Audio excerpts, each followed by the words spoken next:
നമസ്തേ പ്രിയമുള്ള പ്രേക്ഷകരെ, ഏവർക്കും പുതുവത്സര ആശംസകൾ. പുതിയ വർഷം നമ്മൾ ബ്രിട്ടീഷുകാർ ഉണ്ടാക്കിയതാണ്. ഡിസംബർ 31 വർഷം സമാപിക്കുന്നു. വീണ്ടും ജനുവരി 1 മുതൽ അടുത്ത വർഷത്തിൻ്റെ ആരംഭം.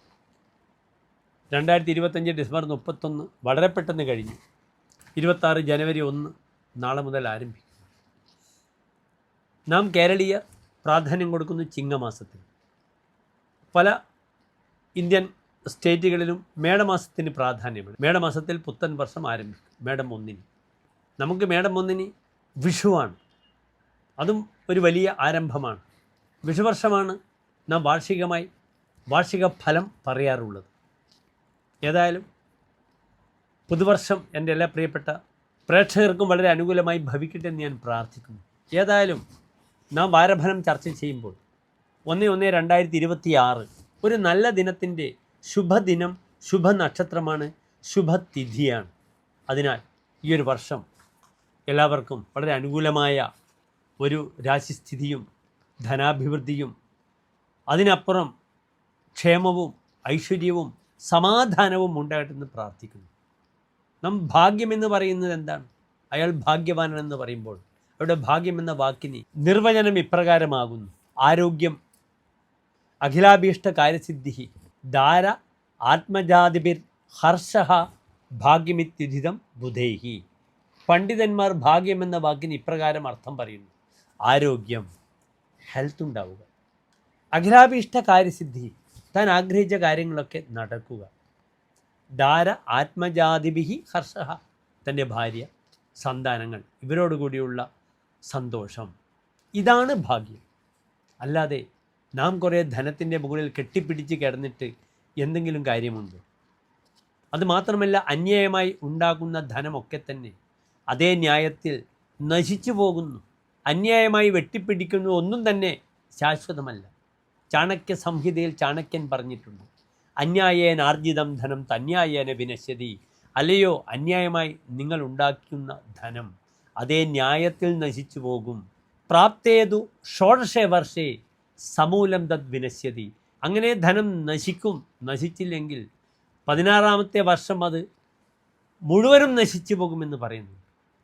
നമ്മുടെ മുന്നിലുള്ള എല്ലാ ഉദാഹരണങ്ങളും അങ്ങനെയാണ്. അപ്രകാരമാണ് അന്യായമായി പിടിച്ചു പറിച്ചുണ്ടാക്കിയ സ്വത്തുവകകൾ MLA മാർ, MP മാർ അല്ലെങ്കിൽ മന്ത്രിമാരൊക്കെ എത്രയോ ഉണ്ടാക്കുന്നു. അത് അപ്രകാരം തന്നെ പിന്നീട് കേസും അഴിമതിയും എത്ര മന്ത്രിമാർ ജയിലിൽ പോയി കിടക്കുന്നത് നാം കണ്ടു. എത്ര ഉണ്ടാക്കിയാലും തൻ്റെ പൊസിഷൻ നഷ്ടപ്പെടുമ്പോൾ ഹൃദയം പൊട്ടി മരിക്കുന്ന എത്ര പേരും നാം കാണുന്നുണ്ട്. ഒരു സമാധാനമില്ലാതെ അവസാനം അതുവരെ രാജകീയമായ സൗകര്യങ്ങളിൽ ജീവിച്ച വ്യക്തി പിന്നെ അതൊക്കെ നഷ്ടപ്പെടുമ്പോൾ അനുഭവിക്കുന്ന മാനസിക പ്രയാസം നാം ചത്തത്തിനൊക്കുമേ ജീവിച്ചിരിക്കലും എന്ന് പറയുന്നതിന് തുല്യമാണ്. 1201 ധനു 17 മുതൽ 23 തീയതി വരെയുള്ള 1/1/2026 മുതൽ 7/1/2026 വരെയുള്ള വ്യാഴാഴ്ച മുതൽ അടുത്ത വ്യാഴാഴ്ച വരെയുള്ള ഒരാഴ്ചത്തെ ഫലമാണ് നാം ചർച്ച ചെയ്യുന്നത്. ഈ സമയത്തുള്ള ഗ്രഹസ്ഥിതിയും നിങ്ങൾ ശ്രദ്ധിക്കണം. മേടൻ രാശിയിൽ ഗ്രഹങ്ങളില്ല. നാം ചിന്തിക്കുമ്പോൾ ഇന്നത്തെ ദിനം രോഹിണി നക്ഷത്രമാണ്. ഇടവത്തിൽ ചന്ദ്രനുണ്ട്, മിഥുനത്തിൽ വ്യാഴം, ചിങ്ങത്തിൽ കേതു, ധനുവിൽ സൂര്യൻ, ചൊവ്വ, ബുധൻ, ശുക്രൻ. അവിടെ ചൊവ്വയ്ക്കും ബുധനും ശുക്രനുമൊക്കെ മൗഢ്യം കൊടുത്തിട്ടുണ്ട് സൂര്യൻ. പക്ഷേ ഒരേ രാശിയിലെ മൗഢ്യത്തിന് വലിയ പ്രസക്തിയില്ല. കുംഭത്തിൽ രാഹു, മീനത്തിൽ ശനി. ഇങ്ങനെയാണ് ഗ്രഹസ്ഥിതി. ഇനി നമുക്ക് ഓരോ രാശിക്കാരുടെയും ശുഭാശുഭ ഫലങ്ങളാണ് നാം ചർച്ച ചെയ്യുന്നത്.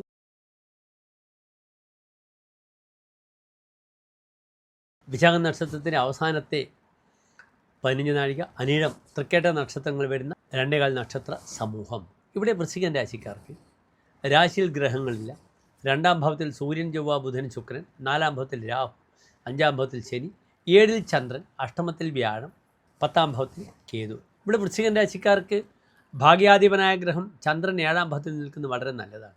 ലഗ്നാൽ പുത്രകളത്രമേ ശുഭോതി പ്രാപ്തി അഥവാ ആലോകിതേ ചന്ദ്രാദ്വാ. വൃശ്ചികൻ രാശിയുടെ ഭാഗ്യാധിപനായ ചന്ദ്രൻ വളരെ ശക്തനായി, വെളുത്ത പക്ഷത്തിൽ ശക്തനായി നിൽക്കുന്നുണ്ട്. ചന്ദ്രൻ യോഗകാരകനാണ്. പലപ്പോഴും ജനക ഗുരുവിയുക്ത, അച്ഛനെ ഉപേക്ഷിച്ച് നിൽക്കുക, അച്ഛൻ മാറി നിൽക്കും വൃശ്ചികൻ രാശിക്കാർക്ക്. പക്ഷേ ഈ ഒരു വാരം അച്ഛനെ കൊണ്ട് എന്തെങ്കിലും ഗുണങ്ങളൊക്കെ വരാം. പൈതൃകമായ സ്വത്ത് ലഭിക്കാം, അച്ഛനുമായി ബന്ധപ്പെടുന്ന ജോലിയൊക്കെ ലഭിക്കാം. അതിനുമപ്പുറം 7-ാം ഭാവത്തിൽ ചന്ദ്രൻ വരുമ്പോൾ തനിക്ക് ഭാര്യാസുഖം ലഭിക്കാം, സ്ത്രീസുഖം ലഭിക്കാം, വിവാഹ തീരുമാനങ്ങളാകാം. ഈഷു തീവ്രമതോ മതേ എന്നാണ് 7-ൽ ചന്ദ്രൻ വരുമ്പോൾ ഹോരാചാര്യർ ഫലം പറഞ്ഞിരിക്കുന്നത്. തീവ്രമായ മതം, വിവാഹം വേണ്ട എന്ന് തീരുമാനിക്കുന്ന വ്യക്തി ഒരു കുട്ടിയെ കാണുക, പുരുഷനായാലും സ്ത്രീയായാലും, അത് വിവാഹത്തിലേക്ക് എത്താം. അപ്രകാരം വിവാഹ തീരുമാനങ്ങൾക്ക് ഏറ്റവും അനുകൂലമായൊരു വാരമാണ് വൃശ്ചികൻ രാശിക്കാർക്ക്. അവിടെ ചന്ദ്രൻ അതിനുവേണ്ട സാമ്പത്തികമായ സ്രോതസ്സൊക്കെ ഒരുക്കി വയ്ക്കുന്നതുമാണ്. 7-ാം ഭാവത്തിൽ ചന്ദ്രൻ വരുമ്പോൾ ചമത്കാരം എന്താണ് ഈ പറഞ്ഞ ഫലവും വളരെ നല്ലതാണ്. ദദദ്ദാരശം സപ്തമേ ശീതരശ്മി. 7 ചന്ദ്രൻ വരുമ്പോൾ ഭാര്യാസുഖം, സ്ത്രീസുഖം ലഭിക്കും. ധനിത്വം ഭവേത് അധ്വവാണിജ്യതോപി. എന്തെങ്കിലും വഴിക്കച്ചവടം, എന്തെങ്കിലും പുതിയ വ്യാപാര ചിന്തകൾ അനുകൂലമായി വരും. കാരണം രാശി ഒരു ഊർധ്വമുഖ രാശിയാണ്. ഊർധ്വാസേ ധനികെ പ്രസൂതികി.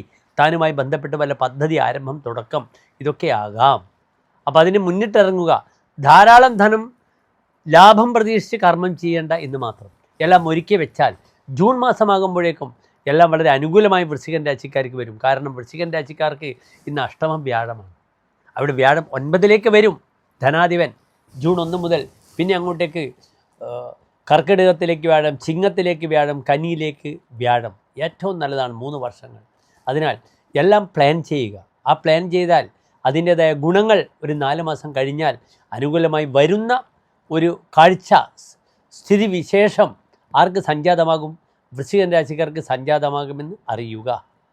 ഞാൻ പറഞ്ഞു 2-ൽ നിൽക്കുന്ന സൂര്യനാണ്.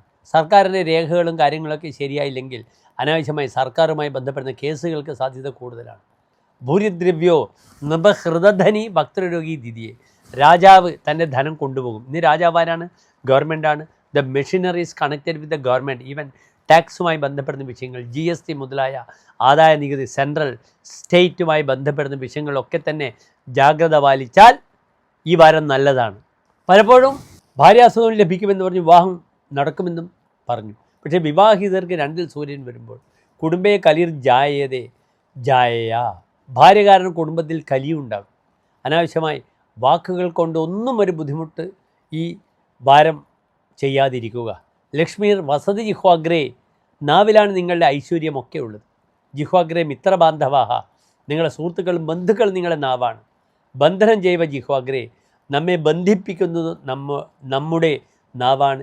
ജിഹ്വാഗ്രേ മരണം ധ്രുവം. നമ്മളെ കൊല്ലുന്നതും നമ്മുടെ നാവാണ്. അനാവശ്യമായ വാഗ്വാദങ്ങൾ ഒന്നിലും പാടില്ല. മറ്റൊരു പ്രധാനപ്പെട്ട വിഷയം 2-ൽ ചൊവ്വയാണ്. കഥന്നഹ. വയറിന് പറ്റാത്ത ഭക്ഷണം ഒന്നും കഴിക്കരുത്. പിന്നെയോ യഥാർത്ഥരായതേ മർക്കട കണ്ഠഹാരം. കുരങ്ങനെ മാല കിട്ടിയത് പോലെയായിരിക്കും ധനം കിട്ടിയാൽ. അതിനാൽ സാമ്പത്തിക വിഷയത്തിൽ നിയന്ത്രണങ്ങൾ പാലിച്ചാൽ വളരെയധികം നല്ലത്. നമസ്തേ.